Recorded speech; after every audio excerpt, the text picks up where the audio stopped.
Los moriscos eran descendientes de los habitantes de Al-Ándalus, territorio de la península ibérica que estuvo bajo poder musulmán entre los años 711 y 1492. En este período, muchos antiguos cristianos adoptaron la lengua árabe y se convirtieron a la religión musulmana. Los moriscos en el momento de la expulsión podemos decir que son 350.000 alrededor de esta cifra, quizás un poco más, un poco menos, y están divididos en fundamentalmente tres grupos importantes. Los valencianos, que son más o menos 120.000, 130.000 y que representan la tercera parte de la población del antiguo reino de Valencia. Luego los aragoneses, que son 70.000 personas más o menos, que representan 20-25% de la población de Aragón. Y los castellanos, muy dispersados ellos, por casi todos los territorios de la Corona de Castilla, es decir, desde el Cantábrico hasta Andalucía, pero en el norte hay muy pocos.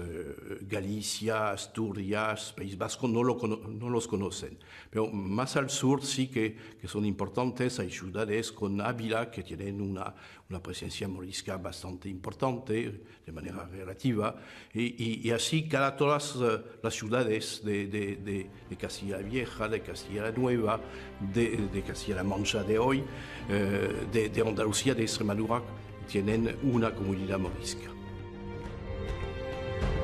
La procedencia de los moriscos hay que buscarla, por tanto, dentro de la misma península ibérica. No venían de fuera, más bien todo lo contrario. Se trataba de familias que, generación tras generación, llevaban muchos años, muchos siglos en el territorio peninsular. Habían nacido en estas tierras, habían crecido en estas tierras y habían visto nacer y crecer a sus hijos en estas tierras. Fueron inicialmente el grupo mayoritario. Habitaban la mayor parte del territorio frente al grupo reducido de conquistadores cristianos ubicados en el norte de la península. Las fuerzas cristianas fueron avanzando sobre Al-Ándalus y ocuparon sucesivamente amplios territorios del Valle del Duero, del Ebro y del Tajo. Finalmente, Levante, Murcia y Andalucía. Algunos de los habitantes de las tierras conquistadas huyeron hacia el sur o se desplazaron al norte de África. Otros quedaron bajo dominio cristiano y mantuvieron su religión musulmana. Se les llamó mudéjares, los domesticados. Eran musulmanes que quedaron en tierra de cristianos. Tenían ciertos derechos como conservar su religión, aunque pagando más impuestos que los cristianos o siendo siervos de los señores. Más tarde, cuando fueron obligados a convertirse al cristianismo, se les denominó cristianos nuevos de moros. El pueblo los llamó moriscos, término que se impuso. Mudéjar en realidad quiere decir domesticado, es decir, es una palabra árabe adaptada por los conquistadores cristianos en el sentido de que se han domesticado la población mora, se puede decir perfectamente, por lo que he dicho de que no hay intención ofensiva, y se les deja a estos moros una amplia área de libertad de culto, de institución, de derecho y de costumbres. Las cosas luego irán mermando conforme avance cronológicamente el tiempo y conforme avance la desigualdad numérica, es decir, conforme se vaya equilibrando, y acabarán estos moros practicando el Islam siendo obligados a bautizarse por la fuerza, y por tanto se iniciará el llamado drama morisco, que califico de drama porque, siendo bautizados sin su voluntad, en general evidentemente, la Iglesia y las autoridades eclesiásticas acordaron dar por válidos estos bautismos, y eso es un drama individual, también colectivo, pero evidentemente cuando se tocan las creencias de una persona se toca más que su físico.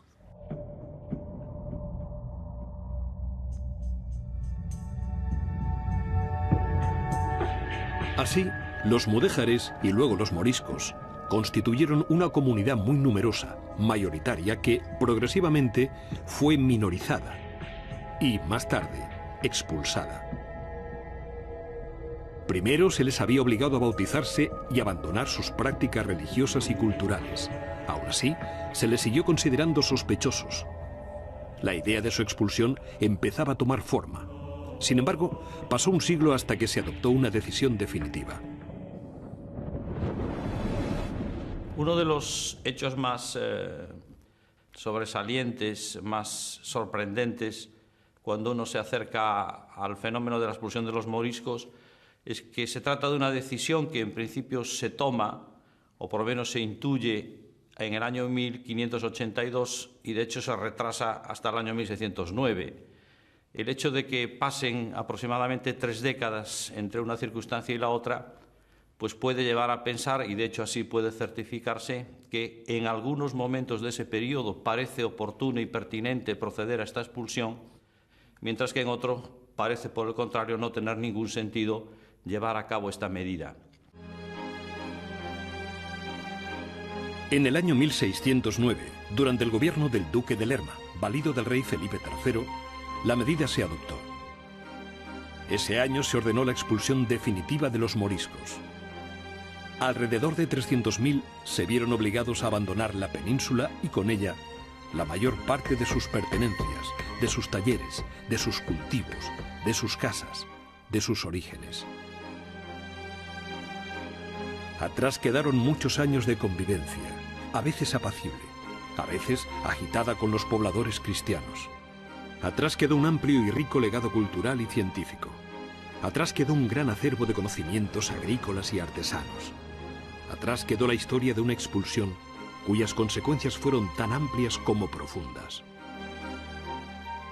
Felipe III sucedió a su padre, Felipe II, en 1598 y tuvo que afrontar una situación bastante difícil porque, por ejemplo, la situación en Flandes, es decir, en lo que es hoy Bélgica y Países Bajos, era preocupante con parte de la población sublevada y se encuentra con así distintos frentes en el Mediterráneo también con preocupación con las relaciones con en particular Marruecos porque muere el rey de Marruecos, el soldado, muere en 1603.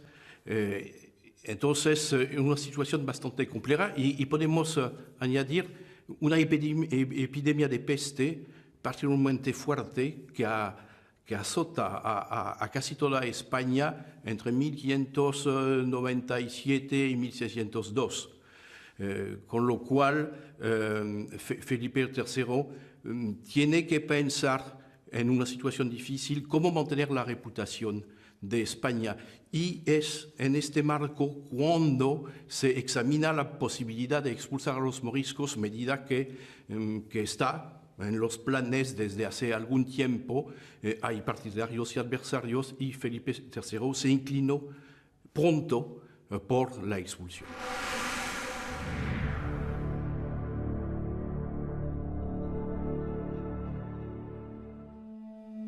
¿A qué se dedicaban los moriscos?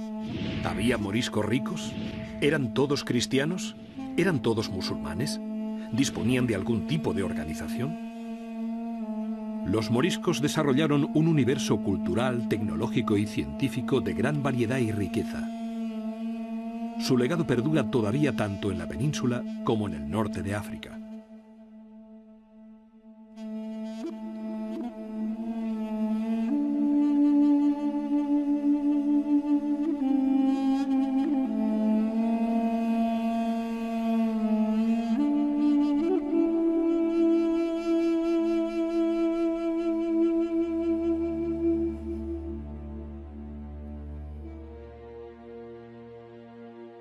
Todos son uno en el mal. Con esta afirmación, el clérigo valenciano Jaime Bleda, uno de los grandes partidarios de la expulsión, intentaba unificar a todos los moriscos. Era una acusación normal y frecuente entre los detractores de la población morisca. Y era también una aseveración imprecisa, injusta, prerracista. Intentar unificar todas las actitudes de los moriscos resultaba tan excluyente como intentar unificar todas las actitudes de los cristianos. No existió un bloque en ninguno de los dos casos, aunque todavía hoy hay extremistas que lo afirmen. Existían moriscos dedicados a las tareas agrícolas, muchos. También había destacados zapateros, curtidores u orfebres. Otros fueron médicos, literatos e incluso algunos llegaron a ejercer como inquisidores. Además, aunque eran una minoría, también podemos hablar de moriscos ricos, poderosos, respetados.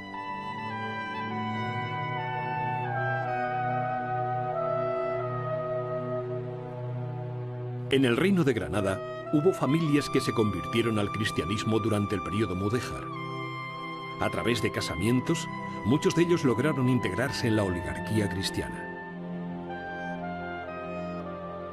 Una de las miradas diferentes que podemos echar a la historia de los moriscos granadinos es la que nos lleva a las familias colaboracionistas. Es decir, no todos los elementos moriscos, ni musulmanes, mejor dicho primero, después moriscos, sufrieron la expulsión ni sufrieron una condición de humillación sistemática, sino que hubo una serie de familias que colaboraron activamente con la monarquía, de grada o por fuerza, pero que obtuvieron a cambio, lógicamente, una serie de mercedes, una serie de beneficios que los situaban como intermediarios entre la comunidad morisca y la corona y, por tanto, les permitían no solo mantenerse, sino incluso aumentar su poder y su riqueza.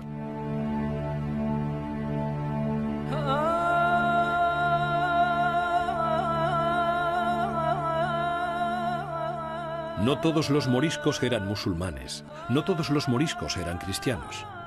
Por un lado, aquellos convertidos forzosamente carecían de la intención y de los medios para profesar el cristianismo.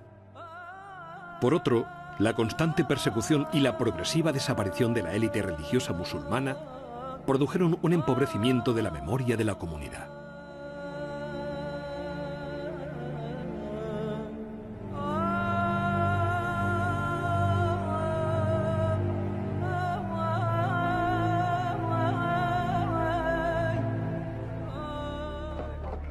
La organización social de los moriscos era compleja. Eran vasallos de sus señores, pero tenían sus propios representantes. Estos se encargaban de mantener el orden en la comunidad. En muchas poblaciones existían dos instituciones, la cristiana y la aljama morisca. Las aljamas eran una especie de concejos organizados por los mudéjares.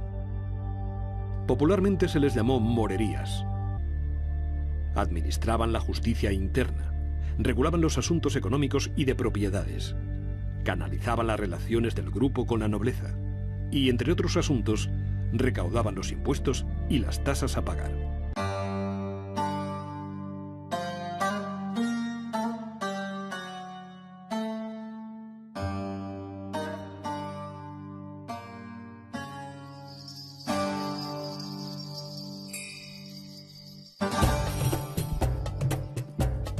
La especialización, o mejor dicho, la reducción de sus trabajos llegó más tarde, y de forma obligada, como una imposición, mediante prohibiciones y regulaciones de todo tipo.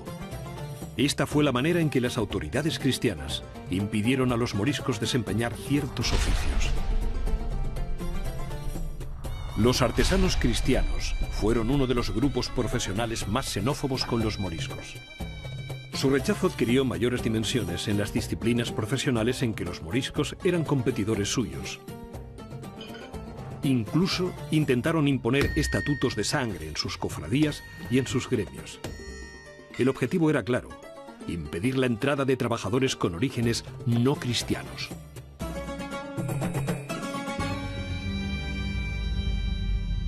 Las profesiones liberales corrieron la misma suerte. La medicina morisca, por ejemplo, sufrió durante el siglo XVI un fuerte acoso y una dura persecución. Muchos moriscos fueron expulsados de la universidad. A otros se les impidió directamente el acceso. En este escenario, las falsificaciones fueron recurrentes, y así muchos se hicieron pasar por cristianos viejos. La situación era sin duda paradójica. Los médicos musulmanes habían sido muy solicitados por reyes y obispos cristianos. Pero ahora eran perseguidos aunque su medicina, práctica y de observación era excelente. Incluso el propio monarca Felipe III, el rey que expulsó a los moriscos, fue salvado de la muerte en su niñez por un médico morisco. A través del mundo árabe, Europa se benefició de importantes avances en diferentes campos científicos. Sin los astrolabios y las brújulas no hubieran sido posibles los viajes oceánicos. Sin el cero, las ecuaciones y los algoritmos no se hubiera conseguido el desarrollo del sistema económico. Sin el papel y las tintas, la revolución de la imprenta no se hubiera alcanzado. Sin los traductores de Toledo, muchas obras científicas y filosóficas de la antigüedad hubieran desaparecido.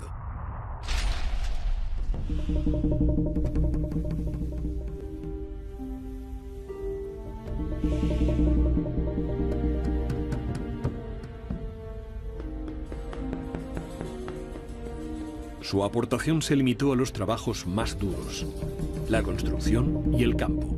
Y también en estos ámbitos demostraron un gran ingenio y una generosa capacidad de trabajo que en muchas ocasiones les valió las críticas y las envidias de sus compañeros cristianos.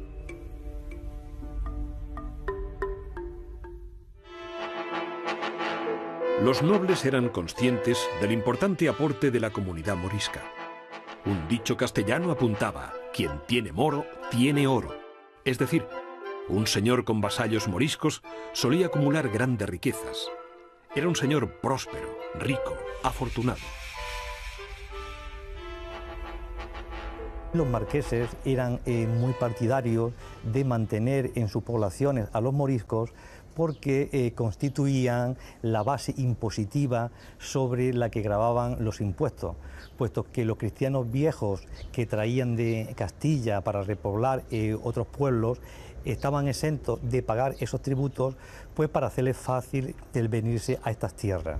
Mientras que los moriscos, a cambio de que se quedaran en sus ancestrales tierras, tenían que costear al marqués pues las guerras que estos hacían y otros gastos.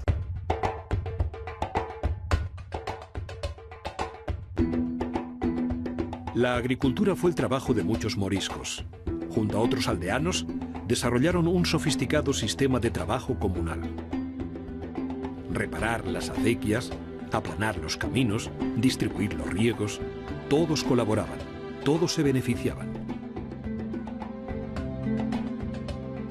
Además, los moriscos introdujeron importantes avances en el campo, desde los aparejos utilizados hasta los sistemas de regadío, desde nuevos cultivos introducidos a frutas exóticas. Acequias, aljibes, norias, naranjas, mandarinas, melocotones, albaricoques. El legado árabe está aún presente en el campo español. Los moriscos, como musulmanes que en su día fueron, que como es conocido cultivaron muy bien las tierras y que el sistema de la irrigación también lo practicaron mucho, hoy quedan vestigios de esas acequias, de esas canalizaciones que permitía llevar el agua de este río de Almanzora a las tierras áridas del entorno, y supieron crear un vergel, un oasis en torno a este castillo. Son vestigios que hoy día todavía persisten. De hecho, Cueva de la Almanzora, hasta la actualidad, ha sido en esta comarca, y no solo en ella, sino en toda Almería, un ejemplo de agricultura característica de una zona árida, y es una huella directamente de los moriscos que en su día vivieron en este pueblo.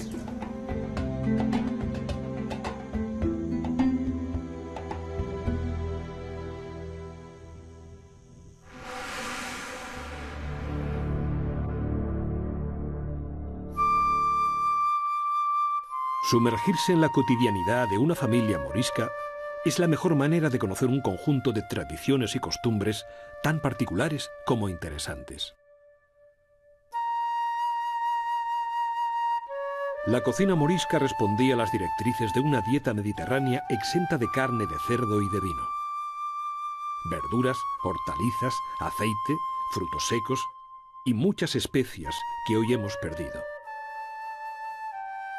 Los detractores de los moriscos la consideraban terrible para la salud. Incluso el religioso Jerónimo Aznar Cardona llegó a afirmar que comían cosas viles, en alusión a la abundancia de una gran variedad de frutas, verduras y semillas en la alimentación morisca.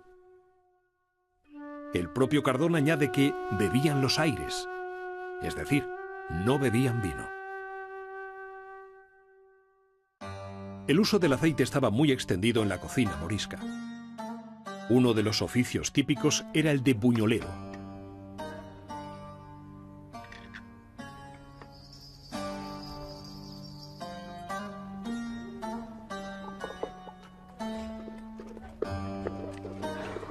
La conservación y la confitura de frutas también era algo habitual. El aprovechamiento de las tierras de secano impulsaba el cultivo de la almendra y su transformación en dulces como mazapanes o turrones.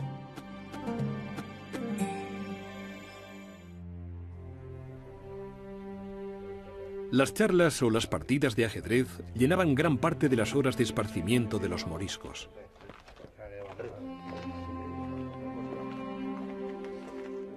La mujer conservaba las tradiciones del hogar: la cocina, los tejidos, los cantes de las zambras, los peinados, los adornos con henna, las canciones que rememoraban tradiciones. Durante cerca de 100 años, estas costumbres fueron perseguidas y algunas erradicadas violentamente al ser erróneamente asociadas a la religión musulmana. La henna es un claro ejemplo. Fue una de las tradiciones más reprimidas. Estos adornos con los que las mujeres moriscas decoraban su piel se entendían como marcas del maligno. Aquellas que se aventuraban a cubrir sus manos o su rostro con estos dibujos podían incurrir en graves penas y severos castigos. Las prohibiciones relativas a la vestimenta afectaron más a las mujeres moriscas que a los hombres. Los ropajes femeninos se identificaron con la religión y fueron perseguidos. La ropa masculina apenas se diferenciaba de la que usaban los cristianos. Poco antes de la expulsión, solo se mantenían algunos elementos, como los grandes sombreros o los velos utilizados para protegerse del sol en el campo. Los moriscos que mantenían la religión musulmana encontraban en sus hogares el enclave perfecto para practicarla. Allí se sentían protegidos y ocultos. Las autoridades cristianas no tardaron en reaccionar. En Granada, por ejemplo, les obligaban a mantener las puertas abiertas los viernes. Los actos devocionales prohibidos en España pues, eran muy variados y afectaban pues, a los que están considerados como pilares del Islam, como son la oración, como son el mismo ayuno del mes de Ramadán.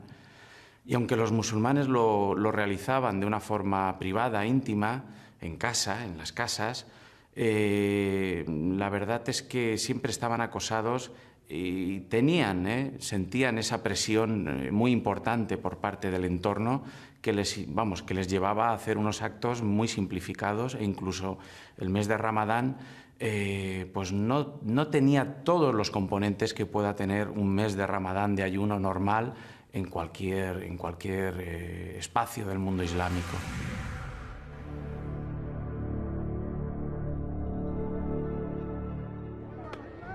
Muchas veces fueron mentiras. En otros casos, imprecisiones. También rumores y habladurías. Y en la mayoría de ocasiones, una absoluta incapacidad de comprender unas costumbres y un modo de vida diferentes. ¿Falsificaban moneda los moriscos? ¿La escondían en lugares ocultos? ¿Eran sus costumbres higiénicas y saludables? ¿Poseían armas? ¿Eran traidores y asesinos por naturaleza? ¿Eran libidinosos e incestuosos?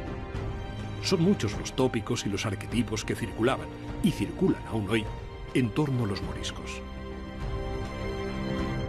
La identidad de los moriscos es una identidad muy compleja. Desde luego pueden extraerse la idea de que hay 3 niveles en la seña de identidad de los moriscos. Habría un primer nivel, que sería el nivel más privado, el nivel de las ceremonias, de las oraciones que los moriscos realizan en privado. Luego el segundo nivel sería el de las costumbres, el de la proyección folclórica de su identidad, y luego habría un tercer nivel que es el de la ideología política manifestada a través de declaraciones un tanto altisonantes que algunos de ellos hacen.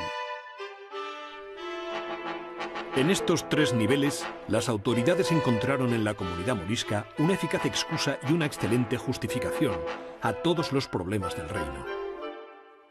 Así, gracias a la capciosa propaganda impulsada desde el poder, las causas de la evidente crisis económica, social y militar se desplazaron sobre otras comunidades. Alguien tenía que pagar las crecientes derrotas españolas.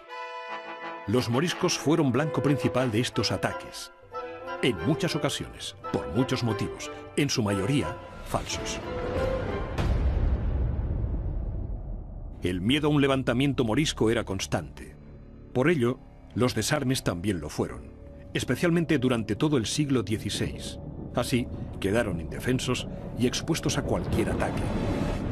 El intento frustrado de sublevación en las sierras valencianas de Alaguar y de la Muela de Cortes fue un claro ejemplo de ello.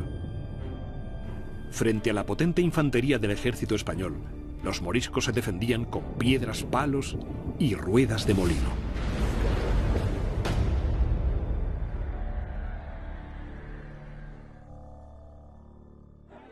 Los moriscos también fueron tildados de ser prolíficos como las ratas y libidinosos como los conejos.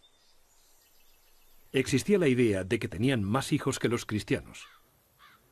Esta creencia llevaba directamente a dos aterradoras conclusiones. Acabarían llenando España y serían la población mayoritaria. Si bien se estaba produciendo justamente lo contrario.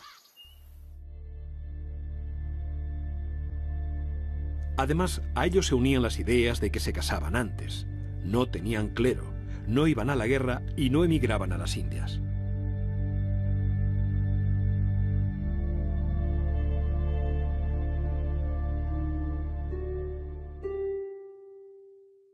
Las profecías y los cuentos que auguraban un futuro mejor estaban presentes en la literatura morisca. Las creencias mágicas no islámicas se mezclaban con los recuerdos de su religión. Esto provocaba grandes y terribles confusiones. Las acusaciones de brujería, especialmente hacia las mujeres moriscas, eran constantes y generaban un gran temor entre el resto de la población.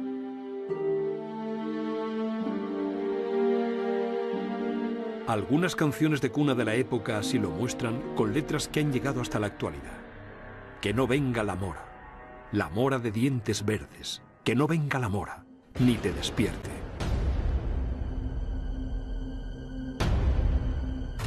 Los moriscos también eran acusados de sucios, pero no según la idea actual de higiene. Se les acusaba de sucios de corazón por malvados, o de sucios de origen por racismo. Lo cierto es que se lavaban mucho más que los conquistadores cristianos. Incluso una de las primeras medidas de las autoridades fue cerrar los baños moriscos, unos lugares misteriosos y propios de conspiradores. Por mucho que se laven, seguirán estando sucios, exclamaba el religioso Jerónimo Aznar Cardona.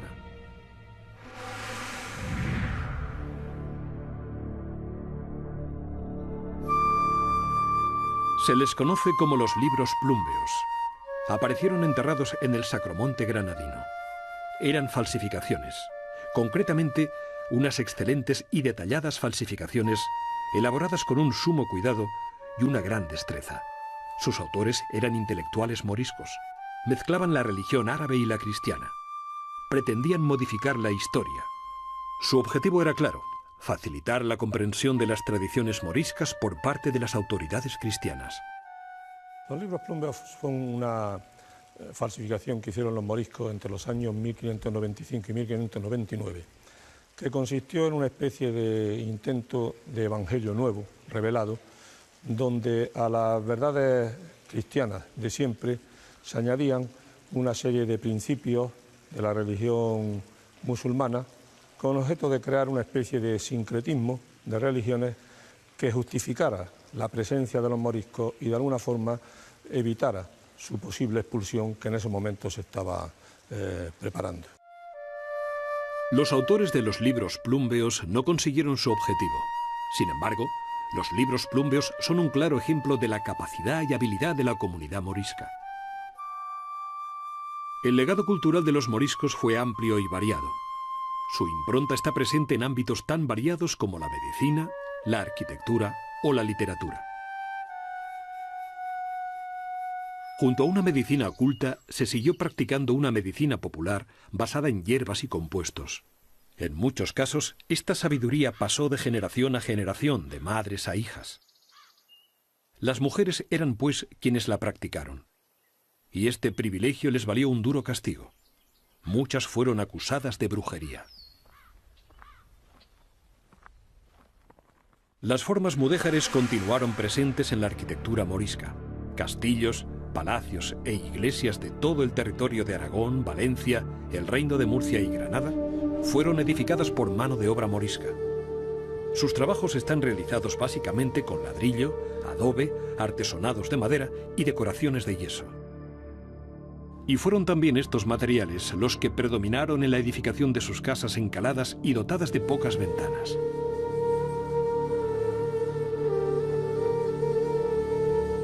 La típica casa morisca era una vivienda de extrema sencillez. La habitación principal era la cocina, donde incluso se llegaba a dormir.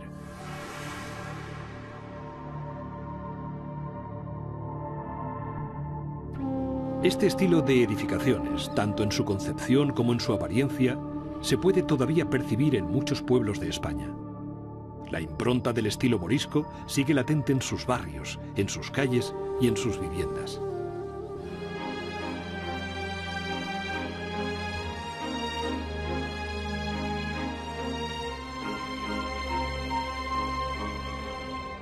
Las escuelas y las madrazas desaparecieron junto con las élites intelectuales que habían emigrado. Los baños, auténticos símbolos identitarios de la comunidad morisca, se cerraron o abandonaron. Las bibliotecas habían sido destruidas durante la conquista y los libros quemados. El uso del árabe estaba prohibido. Sin embargo, los moriscos fueron capaces de desarrollar una literatura en clave llamada literatura aljamiada. Conservaba los caracteres árabes, pero las palabras y sus significados eran castellanos. Era, por tanto, un texto en romance escrito en caracteres árabes. Eran textos religiosos, literarios, poéticos, médicos o de memorias biográficas. La literatura aljamiada es la literatura que crean los moriscos esencialmente de Aragón a partir del siglo XV y la están utilizando durante el XV y el XVI, y tiene como característica fundamental el hecho de que está escrita en castellano pero con caracteres árabes. En esta literatura los moriscos lo que hacen es recoger toda su herencia cultural y religiosa esencialmente, traduciendo diversas obras de literatura musulmana, desde el Corán, pasando por los hadices y diversos breviarios y devocionarios. En este sentido, es bastante original el esfuerzo que hacen de traducción y de adaptación a las realidades, digamos, españolas. Fue una fuente del legado morisco que todavía hoy está siendo desvelado. Fue una literatura de resistencia que utilizó los signos árabes como signo de identidad. Fue el último intento, repleto de belleza, de una élite cultural en su lucha por sobrevivir. Esta lengua castellana, escrita con caracteres árabes, que utilizaron los últimos musulmanes de España para producir en la clandestinidad textos litúrgicos, textos religiosos, textos didácticos, tendentes a reforzar la fe musulmana y la cohesión comunitaria por entre los miembros de la aljama. La aljamía, por consiguiente, es este español arabizado, este español semitizado, cuyo fundador fue Isa ibn Jebr, en español Isa de Jebir. En muchos casos, la literatura religiosa derivó en profecías y supersticiones. La del encubierto, el Mahdi o el caballero del caballo blanco, era una de las más conocidas. Un personaje ficticio que debía conducir a los moriscos a un futuro mejor, al esplendor del pasado. Y una noche de cuarto creciente, el rayo de la luna dará en la cueva de la montaña y su rayo claro color de leche se transformará en un caballo blanco al que se subirá un guerrero llamado Al-Fatimí, con una gran túnica de color esmeralda, por la que se le llamará el Caballero Verde, y este Caballero Verde, con su caballo Alboraique, dirigirá la batalla, acabando con todos los enemigos y restaurando el culto de Alá.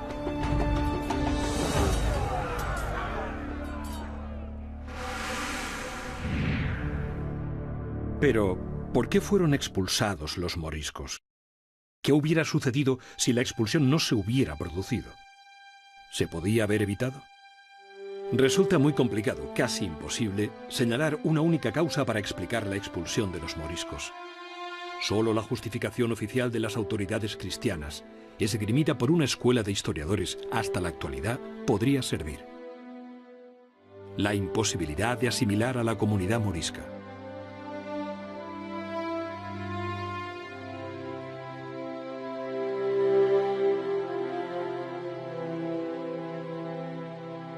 Sin embargo, desde el comienzo de la conquista, muchos musulmanes se convirtieron al cristianismo. A partir de la Reconquista sabemos que de alguna manera la conversión era un poco, entre comillas, forzada o te iba. Y entonces, claro, la mayoría pues optó, esta era su tierra, esta era su familia, esta era su vida, optó por quedarse. Y lógicamente pues se convirtieron. En los primeros tiempos, pues seguramente la conversión era más bien de palabra que en realidad. Era un poco aparentar, pero poco a poco fueron convirtiéndose en auténticos cristianos. Pero esta conversión fue tan solo un bálsamo efímero. El cambio de fe de estos nuevos cristianos no fue suficiente. En 1609, el rey Felipe III ordenó la expulsión de los moriscos de sus reinos. Se pretendía erradicar con cualquier resto del pasado musulmán de todo el territorio de la península ibérica. En algunos casos, no obstante, fue necesario llevar a cabo hasta 3 intentos de expulsión de los moriscos de un mismo lugar. El pueblo de Villarrubias de los Ojos, de Ciudad Real, es un claro ejemplo. Villarrubia de los Ojos es un caso muy interesante, porque es un pueblo pequeño del campo de Calatrava, en La Mancha, y resulta que la mitad de la población pues, eran moriscos, ¿no? Muy bien asimilados, parece que no había conflictos locales, nada fuera de lo normal en cualquier pueblo, digamos, de La Mancha. Cuando llegan las expulsiones, se quedan muy sorprendidos porque creen que van a quedar exentos por estar tan bien asimilados, se creen cristianos, católicos, y se les cae como una bomba el bando de expulsión. Los expulsan la primera vez a Francia y con un mes o 6 semanas ya han vuelto todos al pueblo y vuelven a sus casas, vuelven a sus vidas tranquilamente, andando desde Francia, que no es poca cosa. La segunda expulsión tiene lugar unos meses después, en 1612, y esta vez intentan echarlos a África, pensando que desde África ya será más complicado. Y aún así, pues consiguen volver. Y la tercera expulsión la lleva a cabo el propio conde de Salazar, el encargado de las expulsiones de Castilla, porque ya no se fía de sus subordinados y decide él mismo ir a La Mancha a echar a todos los moriscos posibles. Y con el mismo pobre resultado. Y pocos años después, demográficamente, económicamente, está claro que la mayor parte, si no todos los moriscos, están de vuelta, están de nuevo en el pueblo. Claro, buena parte ni fueron expulsados, porque ni expulsaron a los viejos, ni a los impedidos, ni a las jóvenes casadas con cristianos viejos, etc. Es decir, quedaban bastantes, yo creo, calculo la mitad, y eso actúa como, digamos, un apoyo, un imán para que vengan los demás.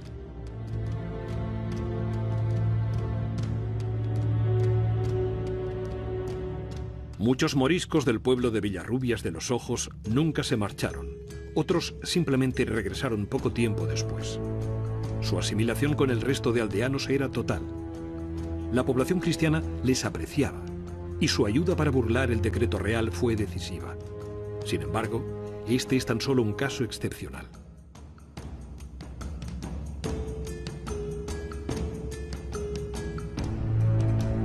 Desde un principio existieron partidarios acérrimos de la expulsión. Para ellos, no existía ninguna manera de asimilar a la comunidad morisca. Según ellos, la única solución era la expulsión. Y necesitaban únicamente una buena excusa, un escenario propicio. De alguna manera y por desgracia, encontraron varias excusas y varios escenarios favorables a sus intenciones. La tregua con los protestantes rebeldes holandeses facilitó los medios y los recursos para materializar la expulsión. La obsesión de los hidalgos por la llamada pureza de sangre, el complejo de inferioridad ante una Europa que veía en España un país de moros y judíos, el afán de protagonismo de un monarca en busca de reconocimiento.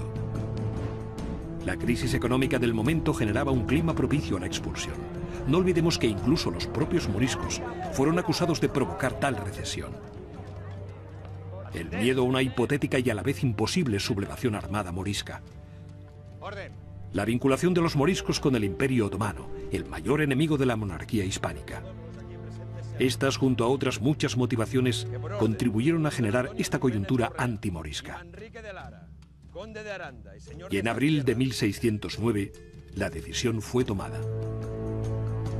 Y por mandato de Su Majestad, el rey Felipe III, se ordena que todos los llamados moriscos, así hombres como mujeres con sus hijos, deben abandonar Almonacid. Deben abandonar Almonacid y por extensión todo el reino. Que en un plazo máximo de 10 días vayan a embarcarse a la parte donde el comisario les ordenare. Y el que no cumpliere, incurra en pena de vida, que se ejecutará irremisiblemente. Se decretó la expulsión de los moriscos, aunque no sin miedo. Las autoridades temían una reacción violenta de la comunidad morisca que desencadenase una sublevación en diferentes puntos de la península.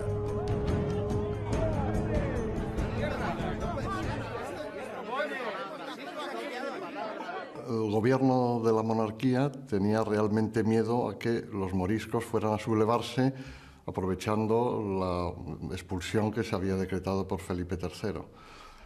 Para ello movilizó una gran cantidad de galeras, de galeones y trajo tropas de Italia para prevenir esta posible sublevación. Sin embargo, sorprendentemente, los moriscos se embarcaron en orden sin ofrecer resistencia y se llegó a pensar incluso que había sido una movilización innecesaria. No obstante, a finales de octubre, un mes después del inicio de la expulsión, los moriscos de dos zonas importantes del Reino de Valencia, una al interior de la actual provincia de Valencia, en torno al Valle de Ayora y la Canal de Navarrés, y otros en los valles próximos a la costa de Denia y de Javia, se sublevaron. Entonces, el gobierno tuvo que plantearse la solución de este problema. Los alfaquíes les habían alentado con profecías que auguraban un éxito de su lucha. Así, los sublevados pretendían resistir hasta la primavera, esperando una sublevación más general o incluso que el rey concediera su permanencia en España. El desenlace fue muy diferente. Armados básicamente con hondas, piedras o ruedas de molino atravesadas con palos, acabaron rindiéndose ante las fuerzas del ejército de la corona. Desde allí, fueron conducidos hasta las costas para proceder a su embarque. Apuraban sus últimos días en el territorio peninsular. Ya nada podían hacer. Su expulsión era inminente. 300.000 moriscos abandonaron la península en 1609. Otros ya lo habían hecho antes. Nunca llegaremos a saber qué hubiera sucedido si la expulsión no se hubiera producido. La expulsión de los moriscos de España fue, a mi modo de ver, una medida insensata consentida por un rey asimismo consentidor. La expulsión de los moriscos fue un drama terrible que podía perfectamente haberse evitado. Si se fue porque Felipe III tenía un enorme afán de protagonismo, de prestigio, y los moriscos se entretuvieron en vanas conspiraciones que no iban a llegar a ningún sitio.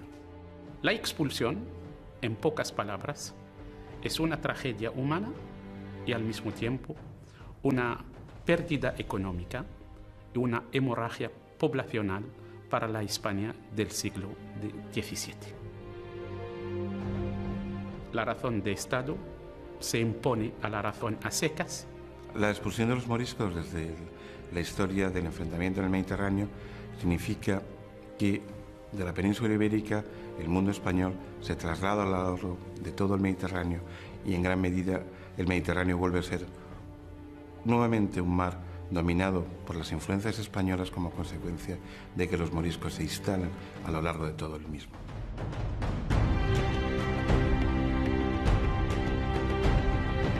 La península ibérica perdió una riqueza cultural y humana que recibió el norte de África. Allí, los barrios, la música, la artesanía, los cuentos, las leyendas, siguen recordando a día de hoy que la comunidad morisca continúa viva.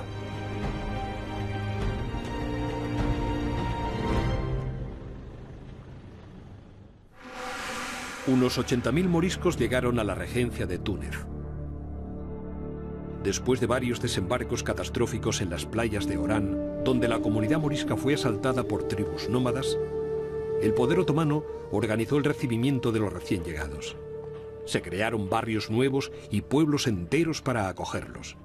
La llegada de los moriscos era, sin duda, sinónimo de prosperidad, desarrollo y riqueza.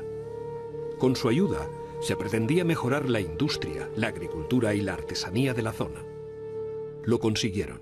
En el momento de la llegada de los españoles, gobernaba en Túnez Othman Bey, un rey muy amable, muy generoso, muy tolerante, y vivía en Túnez todas las minorías. Había judíos, cristianos y también musulmanes. Les acogió, estaba contento el rey, porque esa minoría que llegaba era adinerada y de calidad. Eso es lo que necesitaba, porque Túnez era un país primario que salía de una guerra, de unas epidemias, poca población, y esa gente para él iba a cambiar toda la vida cotidiana de Túnez, en todos los sentidos. En los oficios, mercados, se crearon nuevos mercados para ellos, la élite muy adinerada se quedó en la capital y casi algunos se quedaron también con él en el palacio, trabajando con él. Y los demás ya fueron esparcidos, labradores, comerciantes, se fueron un poco al norte y al sur. La gran riqueza y el florecimiento que la llegada de los moriscos generó en los territorios del norte resulta algo evidente. Hoy el interrogante es otro. La incógnita es más evidente. La respuesta se muestra más difícil. La pregunta es más sencilla. ¿Cómo hubiera sido ese espacio de convivencia en una España que pudo ser y no fue?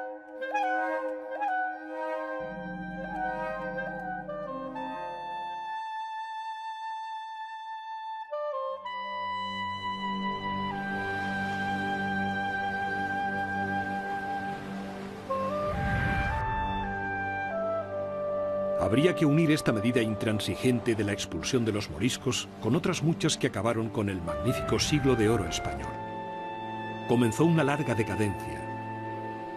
El imperio no se hundió solo militarmente por la cerrazón de unos gobernantes empeñados en ganar guerras imposibles. También se hundió por esa misma cerrazón frente a cualquier idea nueva o innovación.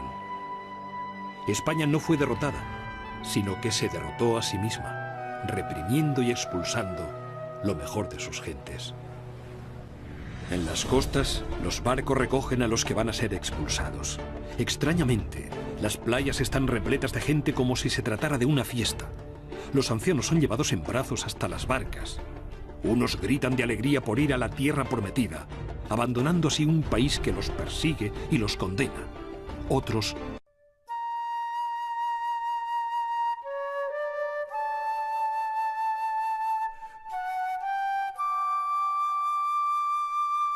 Los moriscos eran descendientes de los habitantes de Al-Ándalus, territorio de la península ibérica que estuvo bajo poder musulmán entre los años 711 y 1492. En este período, muchos antiguos cristianos adoptaron la lengua árabe y se convirtieron a la religión musulmana. Los moriscos en el momento de la expulsión podemos decir que son 350.000 alrededor de esta cifra, quizás un poco más, un poco menos, y están divididos en fundamentalmente tres grupos importantes. Los valencianos, que son más o menos 120.000-130.000 y que representan la tercera parte de la población del antiguo reino de Valencia. Luego los aragoneses, que son 70.000 personas más o menos, que representan 20-25% de la población de Aragón. Y los castellanos, muy dispersados ellos, por casi todos los territorios de la Corona de Castilla, es decir, desde el Cantábrico hasta Andalucía, pero en el norte hay muy pocos. Galicia, Asturias, País Vasco no los conocen, pero más al sur sí que son importantes. Hay ciudades con Ávila que tienen una presencia morisca bastante importante de manera relativa, y así todas las ciudades de Castilla Vieja, de Castilla Nueva, de Castilla-La Mancha de hoy, de Andalucía, de Extremadura, tienen una comunidad morisca. La procedencia de los moriscos hay que buscarla, por tanto, dentro de la misma península ibérica. No venían de fuera, más bien todo lo contrario. Se trataba de familias que, generación tras generación, llevaban muchos años, muchos siglos en el territorio peninsular. Habían nacido en estas tierras, habían crecido en estas tierras y habían visto nacer y crecer a sus hijos en estas tierras. Fueron inicialmente el grupo mayoritario. Habitaban la mayor parte del territorio frente al grupo reducido de conquistadores cristianos ubicados en el norte de la península. Las fuerzas cristianas fueron avanzando sobre Al-Ándalus y ocuparon sucesivamente amplios territorios del Valle del Duero, del Ebro y del Tajo. Finalmente, Levante, Murcia y Andalucía. Algunos de los habitantes de las tierras conquistadas huyeron hacia el sur o se desplazaron al norte de África. Otros quedaron bajo dominio cristiano y mantuvieron su religión musulmana. Se les llamó mudéjares, los domesticados. Eran musulmanes que quedaron en tierra de cristianos. Tenían ciertos derechos como conservar su religión, aunque pagando más impuestos que los cristianos o siendo siervos de los señores. Más tarde, cuando fueron obligados a convertirse al cristianismo, se les denominó cristianos nuevos de moros. El pueblo los llamó moriscos, término que se impuso. Mudéjar en realidad quiere decir domesticado, es decir, es una palabra árabe adaptada por los conquistadores cristianos en el sentido de que se han domesticado la población mora, se puede decir perfectamente, por lo que he dicho de que no hay intención ofensiva, y se les deja a estos moros una amplia área de libertad de culto, de institución, de derecho y de costumbres. Las cosas luego irán mermando conforme avance cronológicamente el tiempo y conforme avance la desigualdad numérica, es decir, conforme se vaya equilibrando, y acabarán estos moros practicando el Islam siendo obligados a bautizarse por la fuerza, y por tanto se iniciará el llamado drama morisco, que califico de drama porque, siendo bautizados sin su voluntad, en general evidentemente, la Iglesia y las autoridades eclesiásticas acordaron dar por válidos estos bautismos, y eso es un drama individual, también colectivo, pero evidentemente cuando se tocan las creencias de una persona se toca más que su físico.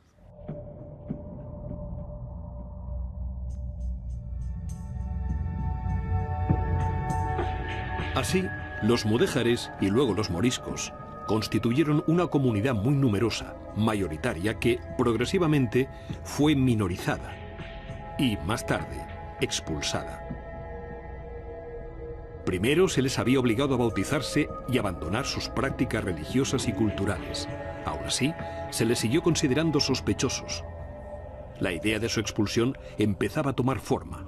Sin embargo, pasó un siglo hasta que se adoptó una decisión definitiva. Uno de los hechos más sobresalientes, más sorprendentes, cuando uno se acerca al fenómeno de la expulsión de los moriscos, es que se trata de una decisión que en principio se toma, o por lo menos se intuye, en el año 1582 y de hecho se retrasa hasta el año 1609. El hecho de que pasen aproximadamente 3 décadas entre una circunstancia y la otra, pues puede llevar a pensar, y de hecho así puede certificarse, que en algunos momentos de ese periodo parece oportuno y pertinente proceder a esta expulsión, mientras que en otro parece, por el contrario, no tener ningún sentido llevar a cabo esta medida. En el año 1609, durante el gobierno del duque de Lerma, valido del rey Felipe III, la medida se adoptó. Ese año se ordenó la expulsión definitiva de los moriscos. Alrededor de 300.000 se vieron obligados a abandonar la península y con ella la mayor parte de sus pertenencias, de sus talleres, de sus cultivos, de sus casas, de sus orígenes. Atrás quedaron muchos años de convivencia, a veces apacible, a veces agitada con los pobladores cristianos. Atrás quedó un amplio y rico legado cultural y científico. Atrás quedó un gran acervo de conocimientos agrícolas y artesanos. Atrás quedó la historia de una expulsión cuyas consecuencias fueron tan amplias como profundas. Felipe III sucedió a su padre, Felipe II, en 1598 y tuvo que afrontar una situación bastante difícil porque, por ejemplo, la situación en Flandes, es decir, en lo que es hoy Bélgica y Países Bajos, era preocupante con parte de la población sublevada y se encuentra con así distintos frentes en el Mediterráneo también con preocupación con las relaciones con en particular Marruecos porque muere el rey de Marruecos, el soldado, muere en 1603. Entonces, una situación bastante compleja y podemos añadir una epidemia de peste particularmente fuerte que azota a casi toda España entre 1597 y 1602. Con lo cual, Felipe III tiene que pensar en una situación difícil cómo mantener la reputación de España. Y es en este marco cuando se examina la posibilidad de expulsar a los moriscos, medida que está en los planes desde hace algún tiempo. Hay partidarios y adversarios y Felipe III se inclinó pronto por la expulsión.